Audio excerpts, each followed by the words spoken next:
Survivor Series then. Weird pay-per-view, isn't it? Like, the whole idea of Survivor Series is quite a weird one. From its beginnings in the 80s, where we had all these mad, colourful characters on the apron, who are half of these lads? There's a tag team who are bees, to the 1998 Deadly Games tournament, which, to be honest, is a potential future episode in this very series. To perhaps the most infamous WWE pay-per-view of all time, the 1997 Survivor Series in Montreal. I was hoping that Luke would put like a thunder effect in there. Luke, could you? I'll do it again. In Montreal. Well, and even more modern examples like Goldberg squashing Lesnar in 2016 or NXT squashing the main roster in 2019. Survivor Series has had a weird history all the way through. In fact, it's always been kind of a weird fit for WWE generally, hasn't it, Survivor Series? Like, I get the Royal Rumble as a WWE concept. Sports entertainment, silliness, fun, yeah, woohoo.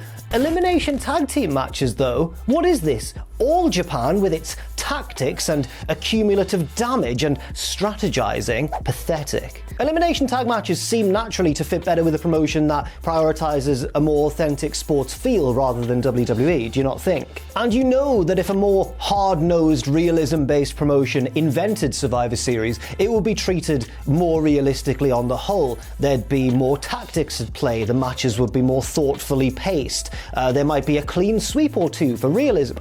Clean sweep, did you say? Yes, welcome to Survivor Series 2018. For my money, one of the weirdest Survivor Series pay-per-views ever, and one of the weirdest WWE pay-per-views of the entire decade of the 2010s. What can we expect from this episode? Well, stupid booking decisions for one, a very surprise cameo that nobody expected, even in WWE, a legitimate dream match, and no party would be complete without Shane goddamn McMahon. Luke, hit the intro, please.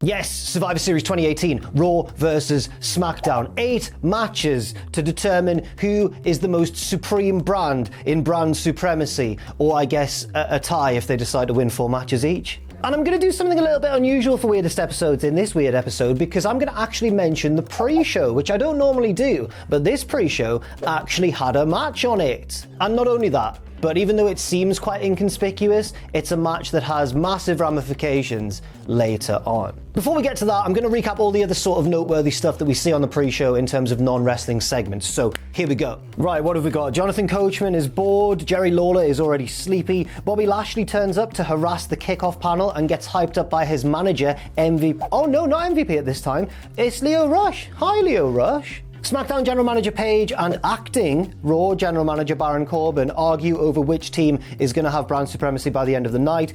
Paige says that SmackDown are a unit and we've been training so hard for this and we're definitely going to win.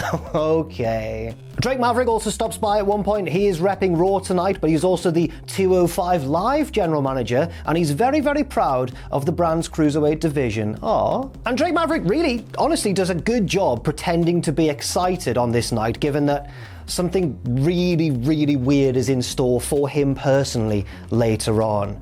Oh dear. In the Raw locker room, women's team captain Alexa Bliss gives her squad a very angry pep talk. She wants to not just beat SmackDown, she wants to humiliate them. But her team is stupid. Ruby Riott decides that now is the perfect time to taunt Natalya, her teammate, because she broke Jim the Anvil Neidhart's sunglasses, and Natalya wasn't very happy about that. This is tasteless. Jim the Anvil Neidhart died a few months prior, so like, it's not a nice thing to do. Also not a good thing to bring up now. Probably not the best thing for team spirit, Ruby. Ruby? Ruby. She was scripted to say it. I'm not having a personal go at Ruby Riott. Natalya obviously attacks Ruby because of this, and then the rest of the women have to break it up, and Bliss throws them both off the team. Merciless, strict coaching from the goddess. She is not messing around. She's a ruthless leader, like Jose Mourinho. I am the special one. I am not one of the bottle. Not my best impression. But obviously this means that Team Raw, on the women's side of things, are now 2 members short. Natalya's gone, Ruby Riott's gone, Ruby. So who's going to replace them in the squad? My money is on the Jumping Bomb Angels from the original Survivor Series pay-per-view, but we'll see how that pans out. Over in the SmackDown locker room, you might notice that their team is short too, because it only has 4 members, not 5. That's because Charlotte Flair was in the lineup originally, but she's been chosen to fill in for the injured Becky Lynch in the champion versus champion singles match later on. Becky is out for reasons that we'll get to later. It's the attack on Raw and the Nia Jax thing and the punch that broke her nose and then turned her into the biggest star in wrestling, blah, blah, blah, blah, blah, blah. We'll get to that later on as well. I'm saying that a lot. There's a lot of seeds being planted here by the farmers, the agricultural icons that are the WWE. But yeah, the Becky thing changed wrestling history. Actually, I sound really confident saying that. Doesn't everything kind of change wrestling history? I mean, technically, doesn't Rikishi beating Gangrel in 2 minutes on a 2000 episode of Heat change wrestling history? Yes, it does in a way. Everything changes history. The concept of events and time and how the... shut up, Jack. And just to show how confident I was in the script for that bit, by the way, about Gangrel and Rikishi, I've put, and maybe if Gangrel had won, he'd have gained the confidence to rise up the card and become WWF champion one day and transform the promotion into his own nightmarish vampire kingdom. WrestleMania X7 would have certainly looked a lot different, with Steve Blackman heroically beating the evil Gangrel in the main event to save the world. If you didn't need further proof that I write my own scripts for this, the Steve Blackman mention kind of seals the deal there. Anyway, moving on. Where was I again? All right, the SmackDown locker room, yeah, they're down to 4 members, but hang on, here comes a replacement to save the day. R-Truth, silly Billy R-Truth, what you doing? He gets rejected. Here comes Mandy Rose. Now, she's a good fit because she's a woman and can wrestle on the women's team. On the negative side of things, she is a heel and the rest of the squad are baby faces, so there could be issues of chemistry there. It's worth noting that while the majority of Team SmackDown's women's lineup are all faces, Raw are all heels, especially now with Natalya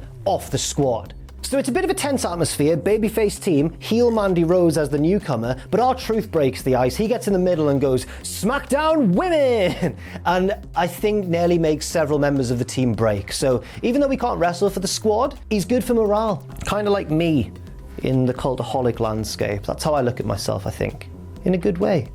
Right, it's finally time for that pre-show match I was talking about. Here we go, 10 on 10, elimination tag team traditional Survivor Series matchup. Here we go. Also worth mentioning that because this is 10 on 10 and there's tag teams involved, only one member of a tag team needs to be eliminated and then both guys are out of there. The New Day are out first and they cut a promo. Xavier Woods mentions their opponent's Team Raw and Team Raw gets booed. So Woods really milks this. He mentions the name Raw several times to get heat on the other brand. And there we have it. I mean, that's official. Xavier Woods has confirmed it with this crowd reaction. Team SmackDown are the babyfaces and Team Raw as a brand are the heels. Let's hope nothing bad happens to our beautiful babyfaces Team SmackDown for the rest of the night there. Oh, God. The New Day bring out the other members of their Team SmackDown lads. We've got Sanity, we've got the Colognes, we've got the Good Brothers, and we've got team captains, the Usos. Dum, dum, dum. They're not quite as cool as they'd go on to. They're getting there though. They are cool by this point, aren't they? What am I talking about? They are cool. They're cool because they've got all the confidence now and all the badass energy, but without the emotional turmoil that we'd see later on. Team Raw come out, they consist of The Revival, the Lucha House Party, the team of Bobby Roode and Chad Gable, who I forgot were a tag team, and the team captains, my boys, and hopefully yours as well. The B-Team, go, go, go. Come on, you B-Team, go. If you did that at home, you're a legend. And quite sad. First thoughts immediately upon looking at these lineups. Team Raw are hopelessly outmatched in terms of kayfabe power. It's like everybody's first attempt at doing a Pokemon game. You've got your starter Pokemon that you put all the XP into, that's the Revival, and then you've got the rest of the team, which is like the Pidgey and the Oddish that you couldn't be bothered training. Not only are they worse off in terms of kayfabe strength and skill, they're also worse off in terms of popularity. I think that Team SmackDown has the bigger names here, or at least I thought so, but the crowd do get on board when Bobby Roode says that my team, Team Raw, are going to win, and it's going to be glorious, and everybody joins in. Remember that, man? Remember the glorious days? Oh, fantastic times. They all do the glorious pose in unison, and I'm disappointed to report that Dash and Dawson of The Revival do join in as well. And you have to think that they would be disappointed backstage at having to join in with that. I hope so anyway. Now, if I didn't already know the result ahead of time, I would suggest that SmackDown were in with a pretty good shot of actually clean sweeping this match and winning with all 5 of their own tag teams surviving. That theory is put to bed early on when the Revival hit the Shatter Machine on the Colognes, or on one of the Colognes, I think Primo, to eliminate them, and now Team Raw are ahead. It's also worth noting that Kalisto of the Lucha House Party jams his leg early on in the match and he's hobbling around, and I'm like, oh my god, have we seen a legitimate injury in the first match of the whole night? Then I thought, oh no, it's not a legitimate injury, because as he is hobbling around and clearly in severe pain, Woods is on the apron quoting Karate Kid, going, "Sweep the leg."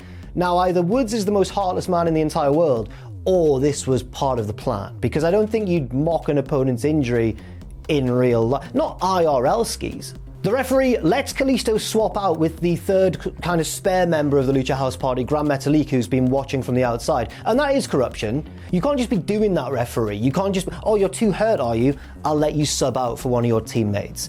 That's not what fighting's about. This seems to be a continuation of the Lucha House Rules storyline, which, if you don't remember it, was infuriating. Basically, if you don't remember it or you weren't watching at the time, Lucha House Rules was a rule where the babyface trio of the Lucha House Party were allowed to wrestle matches with all three of their members against normal tag teams with just two people. And WWE didn't just encourage this, they actually had the heel teams be all frustrated and mad as if it was unfair. And it was unfair, but we were meant to laugh at the heel teams and support the Lucha House Party for cheating. It was so stupid. Anyway, Gallows kicks Bo Dallas from the apron, allowing Carl Anderson to roll Bo up to even the odds, but the eliminations do not stop there. That's because Gable and Rude hit their Rude Awakening / Moonsault double team combo finisher, very nice indeed, on Sanity, and that pulls them one fall ahead. I'm getting tired already. We are so early in the video, help me. The Ascension from Team Raw The Ascension? What the f***? The Ascension? I don't think I mentioned them before hand. Did I not? Did I forget about the Ascension? They're in the match. Sorry. The Ascension start doing their moves, and I think, oh, they're getting all their stuff in. That means that they're gonna be eliminated soon, and they are. I'm so sorry, the Ascension there, and fans of the Ascension. Anyway, they're eliminated by the New Day. Goodbye, the Ascension. That is massively unprofessional from myself. Now we move on in the match. By the Ascension, forget about them. Lince Dorado, my favorite member of the Lucha House Party, and also my favorite wrestler, counters a Gallows chokeslam attempt into a stunner. There's no pop. He follows up this momentum by trying to head scissors Anderson through the ropes to the outside, and unfortunately, they kind of completely mess it up. But shortly afterwards, Gran Metalik, who is a cheat and should not be allowed in this match because Lucha House Rules are a sham, does hit a big splash on Carl, and that gets the elimination. I'm so conflicted here because on one hand, I love Lince Dorado so much, and on the other hand, I hate Lucha House Rules and I hate the Lucha House Party and all they stand for. Like on the other side of things, right? Like if Xavier Woods hurts his leg in this match, is he allowed to tag in or just sub out with the spare member of the New Day, which in this match is Kofi Kingston on the outside? Is that just allowed? Does it even have to be Kofi Kingston? Could it be a passing Kenta Kobashi, for example? Anyway, I'll stop complaining about the Lucha House Party now because they are the next team eliminated as the Usos come in and destroy Lince Dorado with a big boost into a massive Samoan drop. It's very nice indeed, and it leads to the pinfall. I want to say the move is called the Ali Oos, and Wikipedia backs me up on that, while constantly asking me for money. It's worth mentioning though that Lince suffers a nasty landing off of this, but I think it's meant to be the pinfall anyway, and hopefully he's not seriously hurt. He wasn't seriously hurt by this, it's fine. I'd like to apologise to Lince, and apologise once again to the damn fine men of the Ascension. Now there's a little while before the next elimination. We're down to two teams on either side, and we get like quite a drawn out heat segment from the heels, Team Raw. We get a comeback from the babyfaces, Team SmackDown. We get some dives to the outside. It's as if the four teams remaining have gone, right, now all the rubbish teams are out the way. This is the real tag team division now. Because we've got strong teams left, it's unquestionable. We've got the Revival, we've got the Usos, we've got the New Day. Rude and Gable, did they actually tag? Am I making this up? Like, I'm not joking here, like, I don't remember, but they did. They did team together, and they won the tag team belts. Apparently it lasted from September until just after the next year's Mania. What the hell? In my defense, right, a lot of things have happened since then to push that tag team and that title reign out of my mind. We've had AEW becoming a thing. We've had Roman Reigns finally turning heel. We've had CM Punk coming back to wrestling, and then the whole, Real Glash, Crimea River, him getting fired, coming back to WWE, Cody coming back to WWE, finishing the story at last, Lince Dorado unsuccessfully challenging for the X Division Championship in 2023. So many massive, massive events. Back to the match in question, Big E impressively catches a Chad Gable moonsault, plucking him from the sky, and the New Day hit up, up, down, down to score the elimination.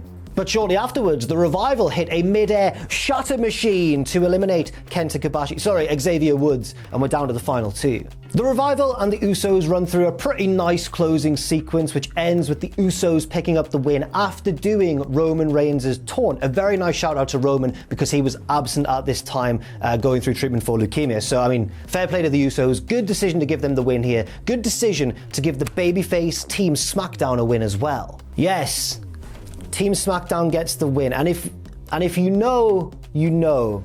If you know what happens, you know that this is weird, right? Because by the end of this show, this result looks odd.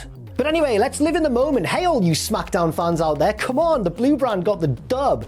Yes, 1-0 SmackDown, come on. This is the last good thing that happens to SmackDown on this entire show. Back in the Raw locker room, Bliss is trying to find two new superstars to fill the gaps in her team. She reveals that she's asked Sasha Banks and Bayley to do so, and just look at their happy faces. That's because they are babyfaces and they don't get along with Ms. Bliss or the other members of her heelish squad. But they do reluctantly agree, not because they want to do Bliss a favor, but to prove that Raw is the dominant brand. Because obviously, once November rolls around, that's all that anybody cares about for a few weeks in WWE. And Bayley says it so seriously as well, not a trace of irony in her delivery.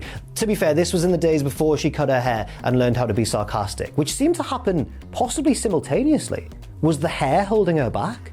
Right, on to the main show now, finally, which opens with that women's elimination tag team match. Team SmackDown, captained by Naomi, also includes Asuka, Carmella, Sonya Deville, and last-minute addition, as we know, Mandy Rose. Team Raw, as we've just seen, has two last-minute additions as well, Sasha Banks and Bayley, as well as heels Nia Jax, Tamina, and Mickie James, with team captain not actually a participant, but on the outside, Amazon Echo device Bliss. This is a peek behind the curtain. I genuinely try not to say her first name too many times on videos that feature Bliss, just to avoid setting off people's devices in their homes. The match begins with a big brawl early on, but once the ring's been cleared out a little bit, Tamina catches Naomi with a big super kick and eliminates her, and somewhere in the distance you can hear Ross Tweddle cheering because he is always on board the Tamina train. But then Carmella instantly rolls up Tamina to even the odds and to derail the... Sorry to Ross, sorry to everybody on the Tamina train.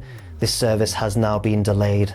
Now, if you remember this sort of time period, Carmella now celebrates with a dance break because that's just what her gimmick was at this time. Not only does she dance, but the production team are like in her pocket because they also interrupt the match with lights and music, and she's flossing and she's doing all the moves. You can't floss on a chair, I've just realized, not very well at least. And then I'm expecting a heel to jump her from behind in the middle of the dance break to get heat, but it just sort of ends.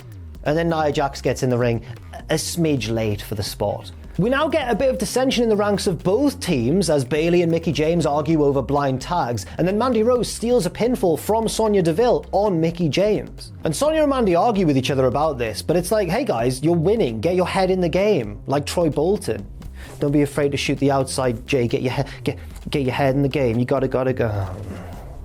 Disappointing from me. Bayley eliminates Carmella with the belly to Bayley, and then Sasha eliminates Mandy with the Banks statement, and now Raw are back on top 3-2. Now we don't get any more eliminations for a little while. The most notable thing that happens is that Nia saves Bayley from a pinfall attempt from Sonya Deville, and the crowd give Nia so much heat for this because they're still annoyed about the Becky Lynch thing, which we'll cover. Don't worry, guys. I've got this. Bayley and Sonya get into a brawl on the outside, which Bayley wins, but neither she or Sonya can beat the count back inside, and they are both eliminated, leaving Asuka 2-on-1 against Nia and Sasha. And Bayley looks devastated by this, but I think she should be proud of herself, because that's a really good strategy, isn't it? You've taken out yourself, yes, but you've taken out Sonya as well, and you've basically handed the end game to your team. It's 2-on-1. You've done a good job, Bayley, and you should be proud of yourself. Don't let anyone tell you otherwise, girl. Jesus. So patronizing. Anyway, Sasha and Asuka have a very nice showdown, and the crowd are really hyped for this, until Sasha goes up top and Nia shoves her off. That's your own teammate, Nia. Sasha falls down, Asuka locks in the Asuka lock, and we're down to Asuka versus Nia. Now this is where I'm predicting that Nia and Asuka will have a bit of an elongated singles match. Nia will dominate Asuka for a bit, beat her down in heelish fashion. Asuka will fire up, get the big fiery babyface comeback, and win the match, opening the main portion of the show on a happy, crowd-popping note. That's not what happens. It does start off the way I predicted though, with Nia dominating Asuka for a bit, and then she beats her and wins the match. That's just it. Nia just, yep.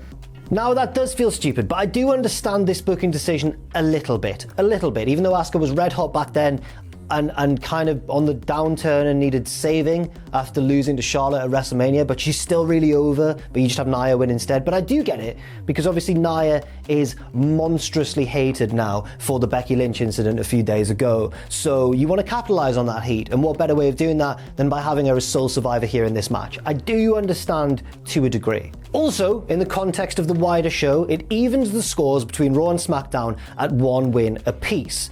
But then hang on, because we go backstage where Stephanie McMahon's talking to acting Raw General Manager Baron Corbin, and Steph's putting pressure on him. She's saying, hey Baron, if you want to be full-time Raw GM, you better make sure that Raw sweeps the night against SmackDown.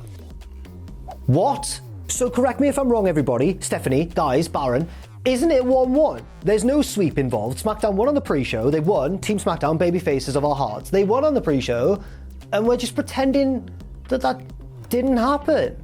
So apparently they're just pretending that the pre-show match didn't happen or didn't count to keep the possibility of a Raw sweep open. If that's the case, why not just, I don't know, not have SmackDown win on the pre-show then? To make matters even more blatant and worse and infuriating, Paige and Shane McMahon show up and they're all smug. They're like, yeah, you better hope that you do manage to sweep us, but I don't think you will. Maybe by the end of the night, things will be different. Maybe by the end of the night, it's already not a sweep. SmackDown have already won. Show a little more confidence, Shane and Paige. But no, that just didn't happen. I cannot emphasize how annoying this is. Clearly there's been a miscommunication somewhere backstage where, you know, the person in charge of the pre-show match didn't realize that SmackDown was meant to lose to keep the sweep up. Oh no spoilers, sorry, we'll find out what happens with regards to a possible sweep later in the video. There might be a sweep. Ignore that for now. Next match, SmackDown's Shinsuke Nakamura, the United States champion, taking on Raw's Seth Rollins, the IC champion. And I know what you might be thinking. For the majority of Nakamura's time in WWE, I think it's fair to say that he has been below Rollins usually in the pecking order, in the grand scheme of things. This would probably be another easy win for Seth Rollins, right? But it's not that simple though. That's because at the time of this pay-per-view, Dean Ambrose had recently turned heel, betraying Seth Rollins and lining up the inevitable possibility of a big singles match between the two at some point in the very near future. And I honestly remember heading into this show, talking about it on this very channel, thinking this is going to be one of SmackDown's more guaranteed wins of the night, because we know that Dean Ambrose is probably going to interfere and cost Seth Rollins, allowing SmackDown to score a win on the show and also setting up that Ambrose-Rollins match. Well, that doesn't happen. Anyway, I don't really know how to recap the action of this match because it's like 20 minutes long and it's exactly what you'd imagine a pay-per-view match between Seth Rollins and Shinsuke Nakamura to be like. It's two good wrestlers doing the good wrestling. If you imagine a pretty damn good pay-per-view match between these two guys and try and imagine what it would look like in terms of the spots and the construction of the match, it's literally that. You've imagined it. You don't even really need to watch it. It's just a really good pay-per-view match between two guys who are good Seth kicks out the Kinshasa and pins Nakamura after the stomp. So 2-0 Raw, and that was kind of one of SmackDown's more likely wins. No sign of Ambrose whatsoever, which is odd, but we'll find out a bit more later on. In fact, no, I might as well just talk about it now. First of all, we see the graphic coming up, which is like Raw 2, SmackDown 0, which is not true and is a lie. And yeah, if we skip a bit forward to an interview with Rollins backstage later on in the night, he is told that he'll be defending the IC title against Ambrose at the next pay-per-view, TLC. Logical booking, logical match setup, but really boring, right? Oh, you've just learned that you're facing Ambrose backstage, not being attacked by this unhinged former friend of yours. Like, this is professional wrestling. Why wouldn't you book Dean to run in on the match and cost Seth against Nakamura? Surely that adds a bit more spice, a bit more drama, a bit more flavour to the proceedings. Oh my god, on that last little neck thing that I did, the back of my neck cracked so many times. Well, literally the only possible explanation I can think of for not having Ambrose run in on this match, especially with the titles not on the line, so it doesn't even matter if Seth loses. The only reason I can think of is to keep the possibility of a sweep alive. So that says a lot. It doesn't bode well for the blue brand, that's all I'm saying. Anyway, Ambrose would go on to beat Rollins at TLC, but his heel gimmick was weird. If you were watching it at the time, you'll probably remember the heel gimmick. He was like getting vaccinations against Rollins' weakness because he makes me sick and I need to be vaccinated to protect myself against the weakness. It did not go over well. It also kind of maybe seemed like Ambrose's heart really wasn't in it. Like he was a little bit more subdued on camera, still a bit intense. But I think if you looked into his eyes, you could see him thinking, this is not what I pitched this gimmick to be. And I think that's probably what happened. After winning the IC title from Rollins at TLC, he would hold it for 29 days, then drop it, then have a weird feud with EC3, then lose to Drew McIntyre, then lose to Drew McIntyre, then lose to Drew McIntyre, then reunite with The Shield for one more match, and then leave the company and join AEW. Oh, so weird ending. More infighting amongst teammates backstage because in Team Raw's men's locker room, Braun Strowman tells the rest of the lads that he doesn't like any of them, apart from Finn Bálor, because he's alright. Okay. Drew argues with Braun for a bit. Drew's a heel, Braun's a babyface at this time.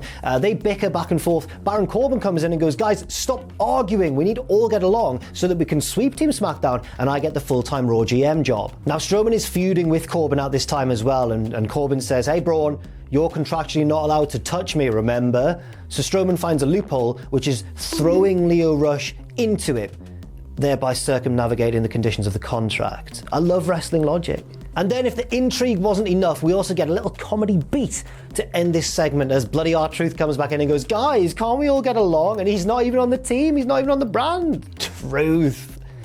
I love him always, sometimes. Right, oh god, this match. Right, it's time for the Tag Team Champions versus the Tag Team Champions. On one side of things, for SmackDown, we've got The Bar. On the Raw side of things, we've got the Authors of Pain, accompanied by their manager, Drake Maverick. This match is so weird, man.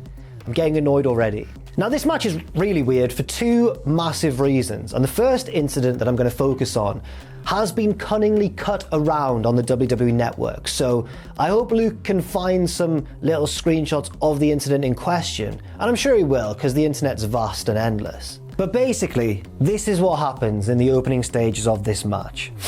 Are you ready?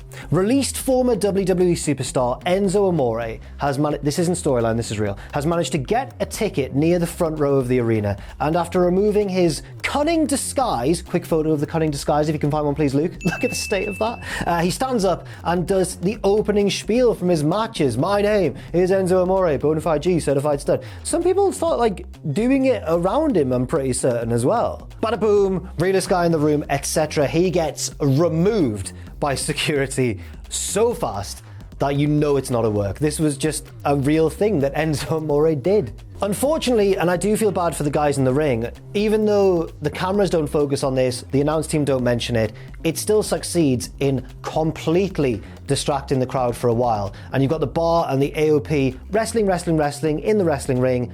No one gives a crap. Now you might be thinking, wow Jack, I can't see anything more weird than that happening in just this one wrestling match.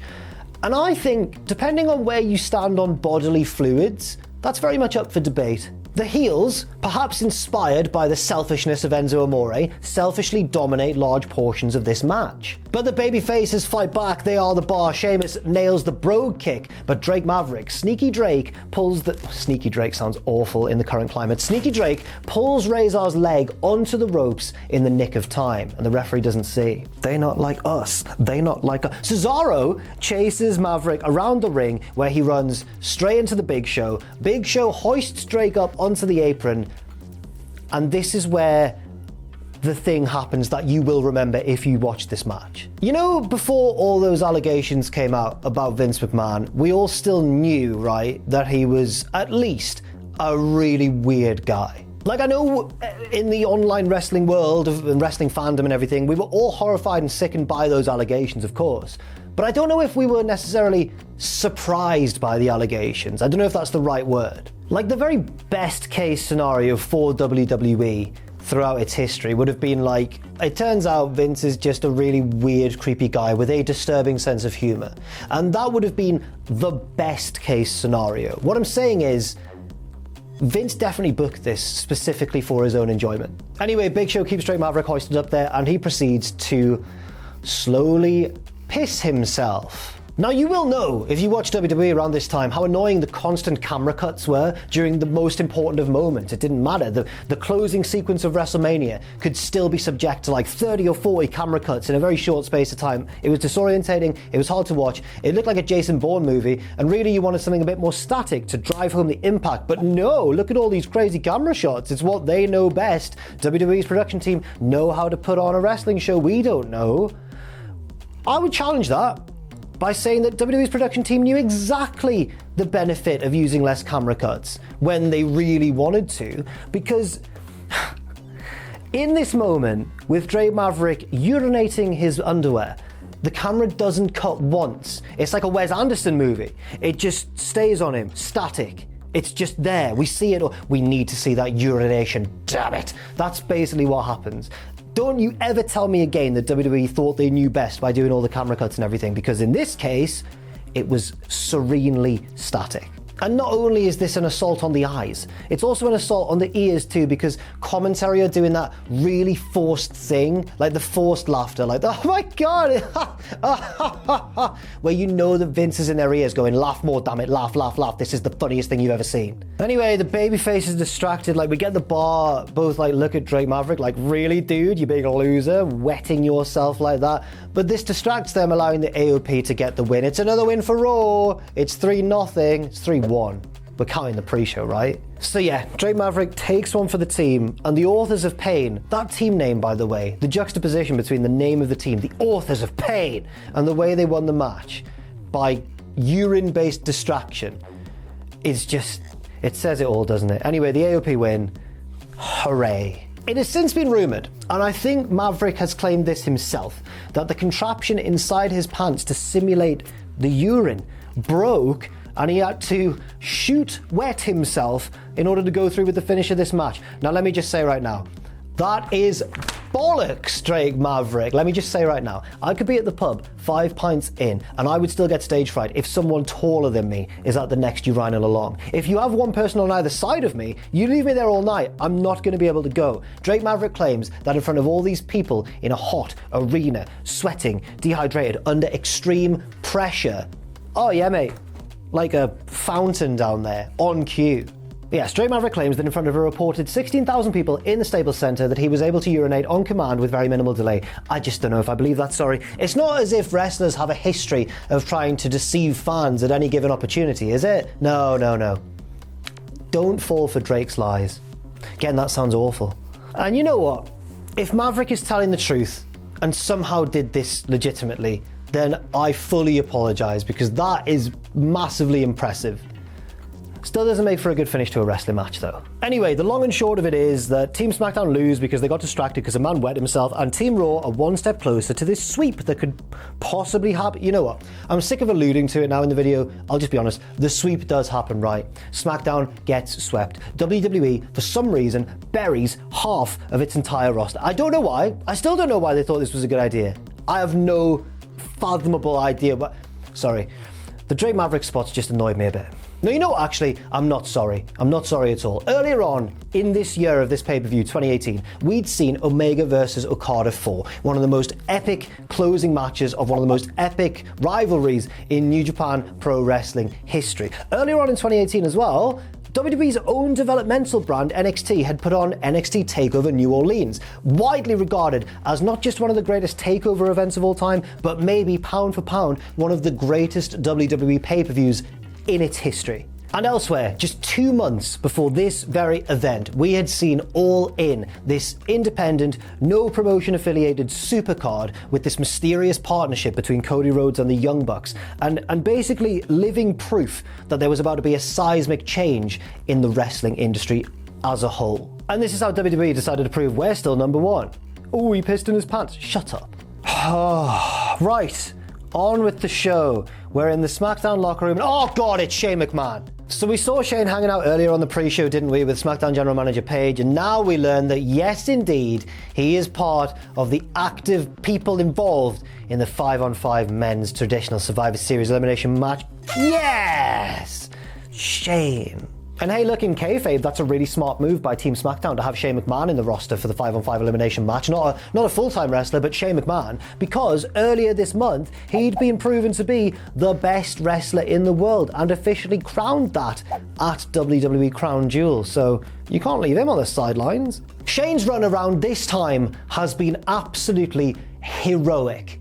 Quick recap. At Hell in a Cell 2017, Shane lost to Kevin Owens only because Sami Zayn interfered and saved Kevin from Shane's awesome sick elbow drop from the top of the cell. To be fair, really scary, I would never do it. Fair play to Shane on that one. He then feuded with Owens and Zayn on the road to WrestleMania 34, during which time the heels beat him down and, quote, gave him diverticulitis from the beatdown, which Shane recovered from in about 3 weeks to compete at Mania because he is literally tougher than Brock Lesnar. Shane's WrestleMania match sees him team with Daniel Bryan in Bryan's first official bout since his miraculous return to the ring, because who wants to see Bryan returning in a singles match or anything? No, we want to see Shane McMahon, baby. And we did see Shane for the majority of that match as he bravely withstood a 2-on-1 heel beatdown while Bryan recovered on the outside from an earlier beatdown. Shane's so brave and strong and handsome. And he's also modest because he allows him to pick up the win. But this wasn't the story of Bryan's heroic comeback from a career-ending injury.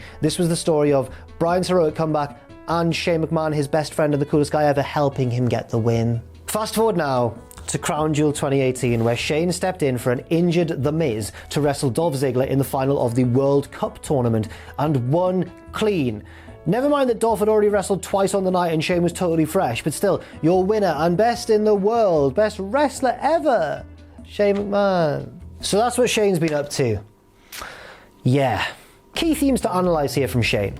Kind of selfishness in terms of booking, taking the attention away from superstars who might possibly benefit from being on the rise like Kevin Owens or Sami Zayn, or superstars who deserve the spotlight because they're such a massive figure now in the industry and they're coming back from a career-ending injury. Bryan Danielson, Daniel Bryan. But no, Shane's the best in the world. Totally not a shot at CM Punk's catchphrase, by the way. Shane's the best in the world. And surely the fact that Shane's there means that Team SmackDown are favourites for this men's elimination match. Could this be the end of the possible sweep, guys?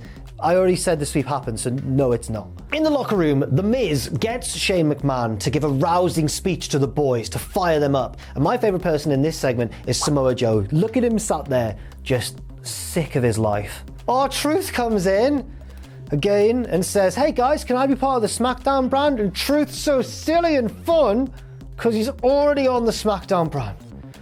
My heart hurts. Miz says, hey guys, if I can't do this video, Luke, I'm going mad. Everything I say, the words coming out of my mouth, the stuff I've got written down in the script is ludicrous. The Miz says, hey guys, if we win, I'll give you all a signed copy of my movie, The Marine 6. Christ. Google actually informs me that The Marine 6 is the highest rated of all of the Marine movies, according to Letterboxd, so maybe that's not as ridiculous as it first sounded. Thank you, The Miz, thank you. The segment ends with Shane giving his rah-rah speech and all the wrestlers getting fired up, and even Samoa Joe gets a bit fired up from it, which is tremendously disappointing. Next up, a very welcome break from brand supremacy for just a second. It's the only non-Raw versus SmackDown match of the night. It's 205 Live, it's the Cruiserweight Championship, it's Mustafa Ali against Buddy Murphy. Murphy is the defending champion going into this one, Ali's the challenger, and honestly, like the Rollins Nakamura match, this is pretty much exactly what you could imagine it to be. Actually, no, you know what? It's probably even a little bit better than that. They go all out for this one. They're really trying to steal the show. Ali's doing that crazy bump that he can do sometimes, like off the top rope all the way to the outside, back first into the crowd barricade. Don't know how he does that safely. He's very good. Murphy's holding up his end of the bargain. He's taking a Spanish fly off the announce table. They're both jumping at each other in midair and kneeing each other in midair. It's just really impressive wrestling. Which is disappointing because, I mean, the crowd pop for the big stuff, for the big moments they come alive, but it's like little pockets of noise in vast oceans of just silence. And it's such a shame because this is one of the best matches of the night and the crowd just don't care for it. I guess there's not enough Shane McMahon or Enzo Amore or Pissy Pants in this one to make it worthwhile. I'm sorry, I'm still so annoyed. Murphy retains. Hooray, well done, mate. You've gone and had a great match on pay-per-view. Fair play. You as well, Mustafa Ali. I'm so sorry that you were both forced to wrestle in the midst of this carnage. Backstage, Daniel Bryan refuses to give an interview. He's recently turned heel to beat AJ Styles for the WWE Championship, so that's why he's refusing to give the interview here. But he's also kind of like a face outside of kayfabe still, because like, yay, it's Daniel Bryan, legitimately one of the best wrestlers ever in the world, and he's back from injury. We never thought we'd see him again. Hairs in my eye? Anyway, yeah, he's basically a face. He's also wrestling Brock Lesnar tonight, and I can see again. Next up, we also get, oh my god, we get a Lars Sullivan video package next. Lars Sullivan would have the final match of his career just under 2 years after this show, so not much longer, really. And that final match was a win over somebody we've already seen tonight, Chad Gable. No, sorry, wait, it wasn't Chad Gable. It was against a man called Shorty G. God damn it, Shorty G. What a symbol of the latter years of the Vince McMahon regime. I mean, you know what, I don't want to provoke the wrath of the online wrestling sphere, which at the moment has become horrendously divided and partisan between ultra AW loyalists, ultra WWE loyalists. But I'll test the waters here by just saying this, and I'm not on one side or the other. I'll just say this: goddamn, the existence of AW really was necessary. I've been reminded of that by stuff like this show and stuff like friggin' Shorty G. We needed alternatives. We did. I'm not saying AEW doesn't have its ups and downs. Of course it does. It has bad moments as well. But Shorty G. Right, it's time for the men's elimination tag team match. Jesus Christ, here we go. Drew McIntyre blind tags himself in to start the match, and this leads to an argument with Braun Strowman, but Drew turns his back on his opponent. Samoa Joe grabs the Coquina clutch. Could this be the turning point for the blue brand tonight? No, instead Drew does the Bret Hart reversal off the turnbuckle, rolls backwards, gets to his feet, blasts Samoa Joe with the Claymore kick, pins him 1, 2, 3, and Samoa Joe is gone. He's out of the match in seconds. Boo! Just to put this in context, right? Samoa Joe, we barely see him tonight. We barely see him wrestle. That's it for Samoa Joe. The man who had all-time classics in Ring of Honor with the likes of CM Punk, with the likes of Kenta Kobashi. Second time he's been mentioned in that video. That's quite weird. Samoa Joe, the man who was part of possibly the greatest match in TNA history. The man who finally then signed with WWE and had a brilliant NXT run. The man who would go on after this show to capture the AEW World Championship in the future and bail the company out of a really bad injury crisis at that time. Samoa Joe, who can do all of these things and more, he's WWE's candidate in this match to be the laughingstock, to be instantly eliminated. That was a good idea, was it? Picking Samoa Joe for that? Disgusting. It's pathetic and sad. At least he gets the night off, you know? Maybe that's a good thing for him, I don't know. I'm fuming for you, Joe. I'm fuming for you. He doesn't need my sympathy, he doesn't care. This ruins the opening stages of the match for a bit, you know? Rightly so. The crowd chant, "This is bull crap." They don't say those words exactly, but they try and hijack the match until, here we go, it's time for our saviour to save the atmosphere. Shane McMahon. Shane does some dancing and then just absolutely batters Dolph Ziggler with those little short punches that he does that probably actually do connect really hard because he's not very good at wrestling. But Dolph fights back and hits the zigzag. 1, 2. Miz breaks up the pinfall and saves Shane McMahon. Shane's still in the match. Miz, where were you when Samoa Joe was being pinned, by the way, friend? It all breaks down into a big brawl, which Team SmackDown win despite being one wrestler down, I guess because they've got Shane McMahon. Did I sound like Christopher Walken? Despite being one wrestler down, yeah, a little bit. Team SmackDown isolate Braun Strowman, lay him on the announce table, and Shane does a flying elbow drop all the way to the outside through Braun, through the announce table. It's very impressive. It is very impressive when Shane does stuff like that, I will happily admit.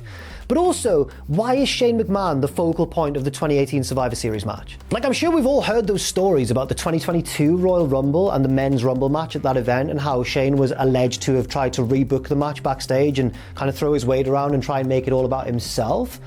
Are we seeing a little mini precursor to this at Survivor Series 2018? Maybe. And in this match, right, as it goes on, I've realised Shane's not just surviving finishers and doing big high spots. He's also assumed the leadership role of the team. He's talking to the other guys. He's directing their attacks. He's the tactical mastermind as well. He's the coolest and the best and the most handsome. Like, for example, when all of his mates were ganging up on Braun Strowman before, there was one point where Braun fell across the middle rope into 619 position, and Shane directed Ray to do, he went, "Ray, do the 619. Rey Mysterio knows when to do the 619, you big sweaty ball bag." I'm so sorry for what I've just done. I'm so sorry.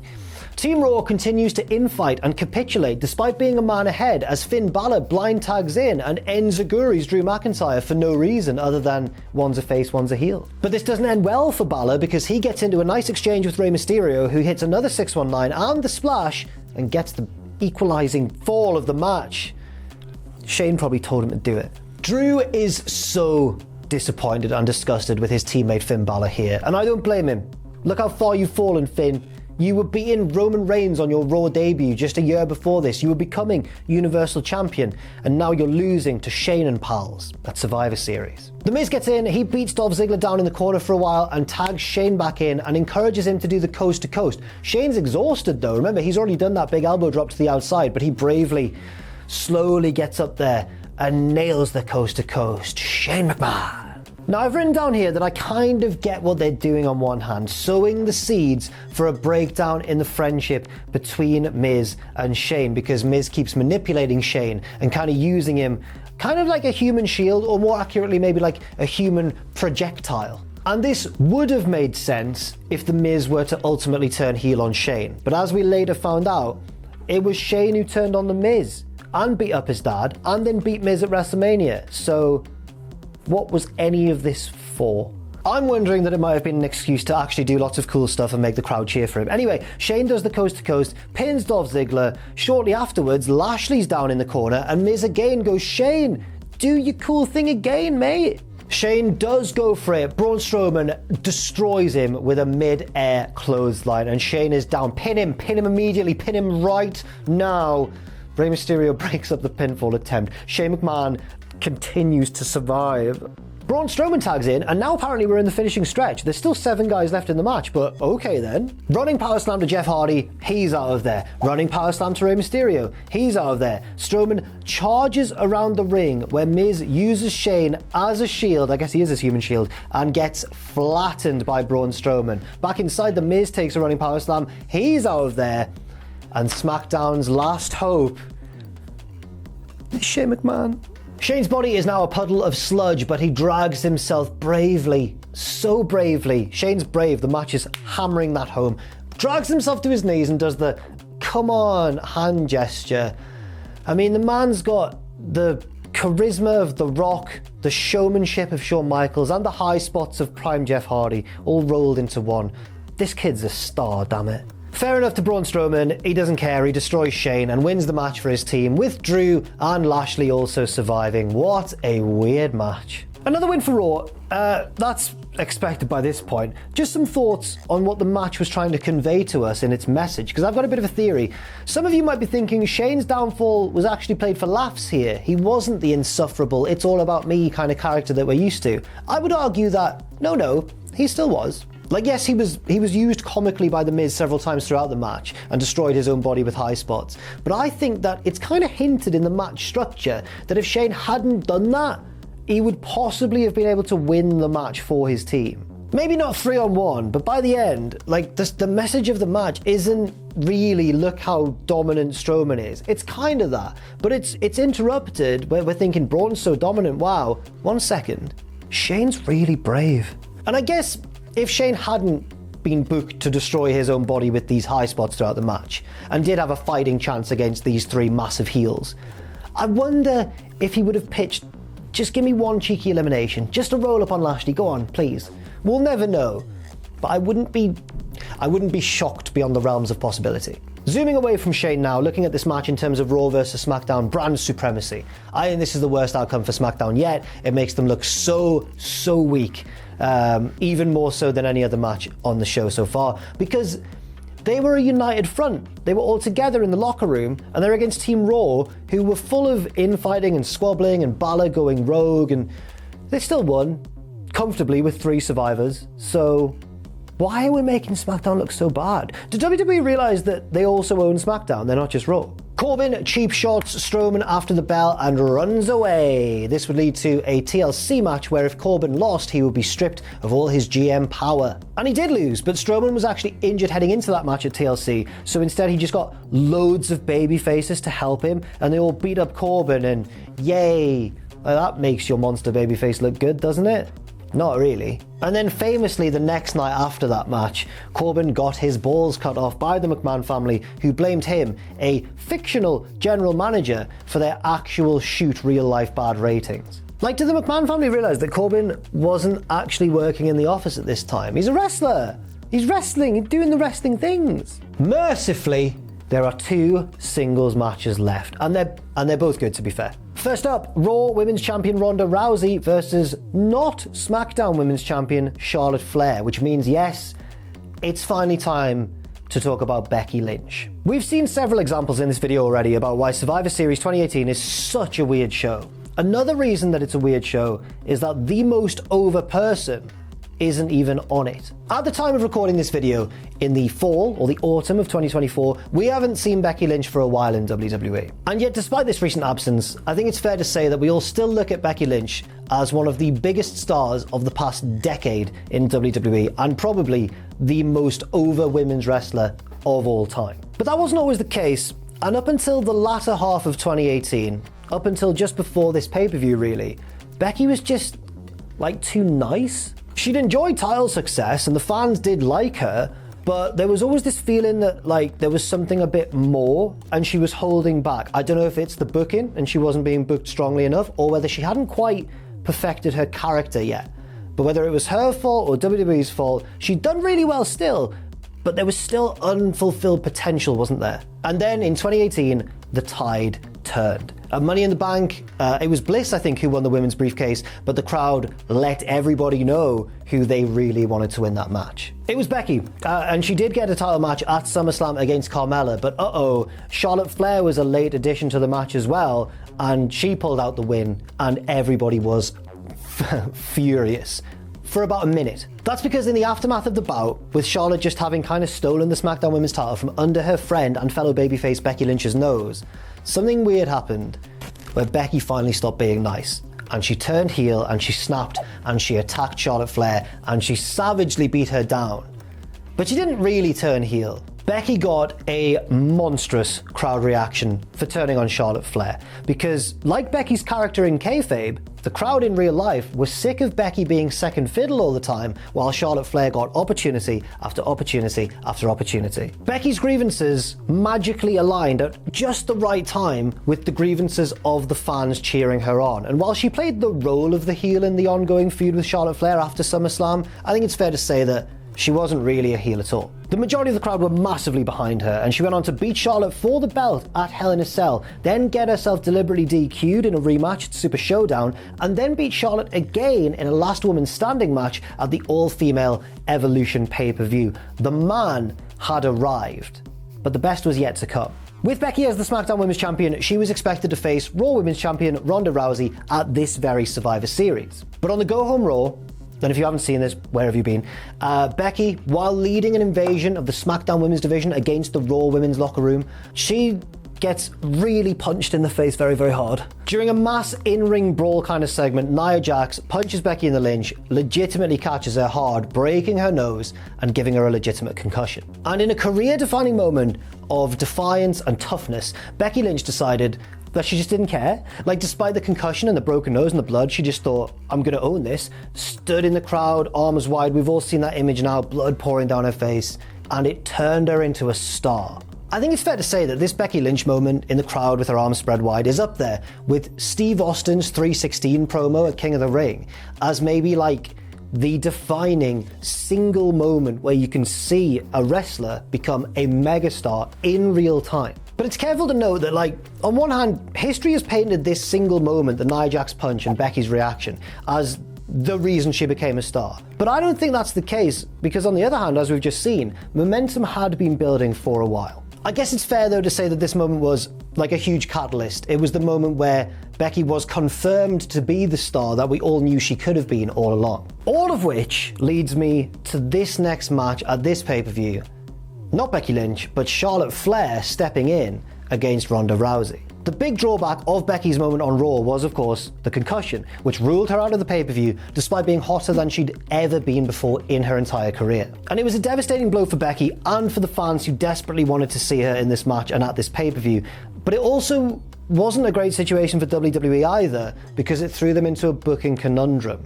I'm assuming they would have had Ronda beat Becky, because Ronda was like their big thing at the time, but now Ronda's up against Charlotte Flair, and they don't really want either of them to lose. It's also worth mentioning on that note that it's kind of a blessing in disguise that Becky missed this pay-per-view, because assuming she had lost to Ronda, where does that really leave her? Does she get everything that happened at next year's WrestleMania? I don't know. Not only does WWE have to decide here who wins, Charlotte or Ronda, they also have to decide, how do we make sure this match isn't totally overshadowed and hijacked by fans who don't really care anymore about Ronda or Charlotte for the time being? They just want to see Becky Lynch. That's a tricky booking conundrum to tackle, isn't it? And I can't believe I'm talking about the same company who did the Drake Maverick weeing himself, who did the sweep of SmackDown for some reason, who booked every other stupid thing on this show, but got out of this really tricky corner in a brilliant way. This, I remember in the build-up to the show, felt like another, it sounds stupid saying it now, another certified win for SmackDown, because like we assumed Ambrose would attack Rollins and Nakamura would beat Seth, we assumed that Becky would come along and attack Ronda, and that's how Charlotte would get the win for SmackDown. That's because after the Charlotte Flair feud had ended, Becky's new rival was Ronda, and it would make sense for her to jump her, maybe setting up a match for next year's WrestleMania. Who knows what the plan was at this point. Obviously that didn't happen, even though it would have been good, because Vince McMahon wanted to sweep the blue brand. I still don't know why. Becky wasn't even at this event. She doesn't appear on the show at all, despite being the big story heading into it. What Charlotte and Ronda do instead is go out there and make sure that nobody cares that Becky isn't there for the time being, because they batter each other. This match is awesome. Everything feels like a struggle. Everything feels real. In the opening exchanges, both women are like struggling to apply a submission. They grab a limb. They grapple one another down to the canvas. It's gritty and it's bad-tempered. Ronda's mouth ends up bloodied, possibly after being thrown face first into the bottom turnbuckle. And it's just a different flavor to everything else we've seen on the show so far. The match carries on in this gritty, sort of rough manner until Charlotte misses a moonsault. Ronda takes control, but she stops to fire up the crowd and turns straight into a spear from the Queen. That spear only gets 2, but by this stage in the match, the crowd have already totally forgotten about Becky Lynch, because these two women are tearing into each other, and it's brilliant. They fight over a figure 4 leg lock, and both women roll and tumble out of the ring, where Ronda starts throwing Charlotte around with terrifying ease. Back in the ring, they have a strike exchange. Charlotte goes to the chops, and she wins with the chops because she's a Flair. Of course she does. Ronda hits Piper's Pit, goes for her armbar finisher. Charlotte has to roll out of the ring in desperation. Ronda goes after her, runs around the ring, and Charlotte clocks her with a kendo stick for the DQ. DQ finish on a pay-per-view always sounds disappointing on paper, doesn't it? In this instance, watching it in real time, I remember thinking, that was maybe the best thing they could have done. That's because the DQ in itself becomes a moment when Charlotte keeps hold of that kendo stick and delivers a horrible beatdown to Ronda Rousey. Like, it's stiff. Charlotte batters Ronda with the kendo stick, hits natural selection onto a chair, puts the chair around her neck and stomps on it, and referees are trying to stop her and everything. And by the time she's done, Ronda Rousey looks like a mess. The whole thing's executed brilliantly. Ronda looks destroyed. Charlotte looks like a menace. And Adam Pearce is there. Hi, Adam Pearce. Good to see you. He's keeping the peace. He's a bit late. And I guess the lesson here is that yes, this is a very weird pay-per-view, but sometimes the weirdness is actually a good thing. It's rare, but sometimes it does work out. And we can all take heart from that in a way. We're all weird, but like 1% of the time it's a good thing. Well, that's not a very good message. They went out there and had a match whose defining feature was that it was missing the most over wrestler on the roster at this time. And despite that, they came away with an excellent piece of business. Also, it's now 5-0 to Raw because the DQ meant that Raw won the match. Ronda technically won the match.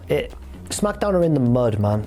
We all know what happened to end this story. Becky manages to make her comeback and is so over, she forces her way into the main event of WrestleMania 35, the first ever women's match to achieve such a status. Charlotte is also added into the mix, which some would argue wasn't that necessary really, but to be fair, after this beatdown, she established that she was just as big an enemy of Ronda's as Becky is too, so I get it. I get why it was a triple threat, I suppose. The match came at the end of a very long WrestleMania. It maybe wasn't the best from either of any of the three women involved, but it's a historic moment, and it was WWE capitalizing on the overness of their most over star at the time.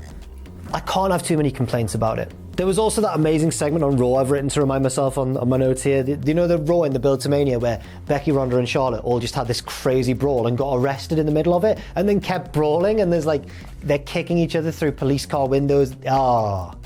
Genuinely a hilarious and brilliant segment. One match left, which obviously Raw is going to win, but it's a banger. It's Universal Champion Brock Lesnar against WWE Champion Bryan Danielson. Daniel Bryan. I hate the name change. I don't. I'm just being silly. Now, like Charlotte versus Ronda, this was not really the advertised match heading into Survivor Series for the majority of the build, but it still worked out really well. On the go-home episode of SmackDown before Survivor Series, AJ Styles was WWE Champion heading in to face Brock Lesnar, but he defended his belt on that SmackDown against Daniel Bryan, and Daniel Bryan beat him to shockingly become champion once again. And not just shockingly because he'd not been back for long, only a few months since he'd made his return, but shocking because he kicked AJ Styles in the balls to beat him. He turned heel. Also, AJ had been champion for like over a year at this point, so it was shocking for 3 reasons, I guess. Bryan turned heel, he'd not been back for long, AJ had been champion for ages, and 4, it was the go-home SmackDown days before a pay-per-view. I remember feeling really mixed about this at the time, which is ludicrous in hindsight because Bryan's amazing, but I remember thinking, I don't know if this was the right call. It didn't seem to make sense though, because we barely had much time really to enjoy Bryan's babyface return to the active roster, and now he was a heel already. Was this even going to be any good? What I forgot at the time was that Bryan's one of the best wrestlers in the history of the world ever, so he probably was going to be at least alright. But then also it's worth remembering that this would set up the main event of Survivor Series, a big 4 pay-per-view, as heel versus heel, Bryan versus Brock. Now that doesn't sound like a recipe for success, does it? So you can see why I had reservations going in. Reservations which were thrown out of the window when the wrestling began. First of all, it's worth mentioning that the crowd here just decide to ignore that Bryan's turned heel recently because they love him so much. They're like, we don't care that Bryan's going to be a heel. We all still love him. Tonight, just for tonight, we're all going to collectively pretend that he is a babyface still against Brock Lesnar. And I think on the crowd's part, that was a wise decision. Well done, crowd. I also want to mention Bryan's aura, which is a word that the kids use these days or think that they invented despite it already being a word for some reason. What are you doing, Gen Z? Anyway, Bryan's aura is really cool.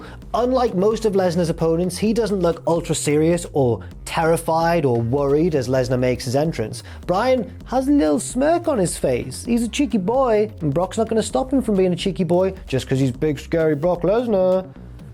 Turned into like Dora the Explorer or something. The match begins and Bryan adopts quite a realism-based strategy, which is stay away from Brock Lesnar, he's a big scary man. So Bryan's like darting in and out, little shot here, stall, run around the ring, la la la la la, I'm Daniel Bryan. This all goes well until Lesnar catches one of Bryan's kicks and destroys him with what looks like a shoot lariat and possibly is. Lesnar's trademark German suplexes soon follow, and this is where the genius psychology of this match starts to make itself clear. We know about Bryan's injury history in this match against Brock Lesnar. We're like, this is quite dangerous, isn't it? Bryan knows that we know about his injury history too. It's also known in the construction of this match that WWE fans are aware that Lesnar has on occasion dominated matches that were expected to be a lot more even, like the streak-ending match against Undertaker, which he dominated, like the match against John Cena that he utterly dominated. It was nearly a squash match. And there's that sort of fear watching this, like, oh God, are they going to just have Lesnar steamroll Daniel Bryan again in this kind of way that we've sort of become used to with Brock Lesnar? So Bryan does 2 really clever things here in the opening stages of this match and the terrifying selling of the injuries and stuff. He gives us this expectation that, oh man, we might not even get to enjoy Bryan's comeback at all. And also in the background, we're still thinking, also please don't die in there for real. This gets sold really well too, not just by Bryan, but by everybody involved. The referee keeps checking on Bryan, seems really worried. The announce team are like using quieter, more serious voices to ram home that this is a scary situation. Lesnar hits the F5, 1, 2, pulls Bryan's shoulder up, doesn't he? Because he wants to keep dishing out punishment. Lesnar bends down to scoop Bryan up again and gets met with a couple of kicks to the head as he bends down, but they sort of anger him more than hurt him. He picks up Bryan, goes for another F5, but Bryan's legs catch the referee, and this is the lucky break that Daniel Bryan needed. With the ref recovering, Bryan looks at Brock and nails him with a low blow, and the crowd go, yes! Kick him in the balls. The running knee gets a huge reaction as well. Could this be it? 1, 2. It's not quite. But Bryan's still in control. He grabs Brock, kicks his head in, the fight spills to the outside. They're avoiding each other's finishes and stuff. Bryan gets caught off a dive. Brock goes to run him into the ring post, but Bryan slips out the back and shoves Brock into the ring post. And we know that Brock getting shoved into the ring post is like, if he was a video game boss fight, that would be his big red flashing button of weakness. Brock gets back in control and tries to savagely squash Bryan with the ring steps, and everything that happens in this match now feels so much more heightened and so much more dramatic and important because of the excellent work that was put in early on in the match where Bryan was selling his ass off. Back inside, Bryan connects with another running knee and now starts to work the leg of Brock Lesnar. This means that when Brock again gets him up for another F5 attempt, the leg gives out and Brock falls dramatically into the yes lock from Bryan. It's so good. It's good wrestling. Ultimately though, in heartbreaking fashion, eerily similar maybe to kind of the way that Bryan lost to Jon Moxley recently, but it seems like he's about to win, and then Brock, reality like punches him in the face. Brock powers up out of the submission. Another F5, 1, 2, 3. SmackDown's been swept. Bryan puts up a really brave effort against Brock Lesnar, and one which is, I think, maybe one of my favorite Bryan matches of his WWE run. I don't know, there's so many to choose from obviously, but it's probably up there. It's a great match and a unique one, and it's a great moment to end the show. So of course WWE kind of ruins it by flashing up that scoreboard, Raw 6, SmackDown 0, but I get why they're doing so. I get why they're reminding us of the point of Survivor Series 2018. I don't get still what the point was of the sweep itself, but maybe we'll never know. Interestingly, both men in this match would go on to lose their respective world titles at WrestleMania 35 in very different ways. Lesnar would go on to lose his belt to Seth Rollins in a 2-minute upset to open WrestleMania, one which kind of saw Seth benefit from a slice of luck and a ruthless willingness to target Lesnar's balls. Bryan, for his part, would go on, I'm sure you remember it if you've seen it, an amazing and hilarious run as heel champion for a while, as this like eco-warrior villain, like replacing the belt with a hemp version and all that sort of stuff, and then losing it in a historically uplifting match against Kofi Kingston. Kofi's title win was one of the most joyous moments in WrestleMania history, but he would ultimately go on to lose the belt in a squash match instantly to Brock Lesnar. The circle of life, the depressing circle of depressing life, Elton. And that is Survivor Series. I'm so tired. 2018, man. We've had, we had a legitimate gate crashing of the show. We've had a supposedly legitimate weeing spot, which I still believe was a work. We've had questionable booking decisions galore, a pointless sweep that isn't really a sweep because of the pre-show match, and we've had 2 very good main event matches as well. And you know what? A shout out to the Cruiserweight title match too. I think the moral of this show on the whole is that despite Vince McMahon trying his best to serve us up just a terrible plate of poo, the depth and the talent of the roster that he had at this time meant that they kind of didn't let him. And it wasn't a total disaster of a show. It just became a show with amazing highs and hilarious lows. And that is way, way better than the booking behind this show kind of deserved. So well done, the wrestlers. That's the motto. I think it's fair to give the last word to my hero and Mr. SmackDown himself in 2018, Xavier Woods, who, after this show took place, would continue to fly in the face of WWE's wishes and remind everybody that, hey, it wasn't actually a sweep. We won on the pre-show, guys. I mean, just look at this tweet. Oh my word. Well done, Xavier, you brave man, championing the blue brand forevermore, or until he was next drafted to Raw, either way. Thank you everybody for watching this most recent episode of Weirdest Episodes. That was Survivor Series 2018. A massive thank you to Luke, as always, on the edit for these videos, which are long, and, you know, he's got to sift through all my drop takes and all my ramblings, so thank you very much for that. And thank you to everybody for watching once again as well. Leave your thoughts and opinions and possible suggestions for future Weirdest Episodes in that comment section down below. I've been Jack from Cultaholic Wrestling. Thanks once again, and I'll see you very soon. SmackDown for life.